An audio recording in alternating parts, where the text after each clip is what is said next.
Еще раз всем привет, друзья! А у нас вторая часть распаковки. Кто ждал? Зелень привез все пораньше. Это оставшиеся продукты, которые я заказала. Их мне купила Румиса, моя подруга, DRSL Румис. А привез двоюродный братик. Так, давайте начнем с любимого моего хлебушка. Вот этот хлеб очень вкусный, черный. А этот какой-то, она говорит, новый был. Видно, не видно? С семенами льна. Вот этот по 100 рублей, этот, не знаю, рублей 40, наверное. Или 45, не знаю. Мои любимые бублики. Очень вкусные. Они не очень сладкие, поэтому их любит мама. Со сметаной, с домашним молоком или с кефирчиком. Простокваша. Это булочки со сгущенкой. Это люблю я. Здесь у нас немножко зелени. На этот раз я купила совсем мало. 2 пучка щавеля и 3 пучка зеленого лука. В тот раз я всю зелень заморозила. Пусть будет.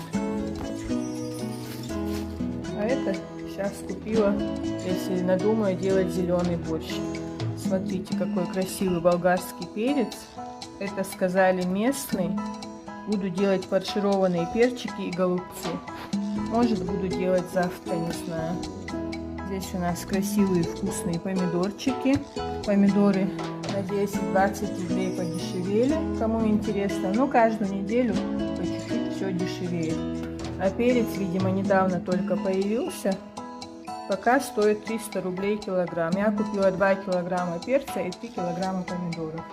Ну и самое главное, домашнее молочко от моей любимой Румисы для мамы. Если прокисло, будет простокваша. Поставлю в холодильник. Если не прокисло, 1 бутылку прокипячу, 2 поставлю в морозильник. Ничего не пропадет. В общем, кто любит обзоры и распаковки, смотрите, друзья, пишите комментарии, ставьте лайки, что по ценам у вас, в ваших городах, в ваших селах. Мне тоже интересно. Первая часть была потрошки, показывала я, ну все, что я купила для кошечек в основном. Кому интересно, первую часть распаковки тоже смотрите. Северный рынок у нас бывает только по субботам, раз в неделю.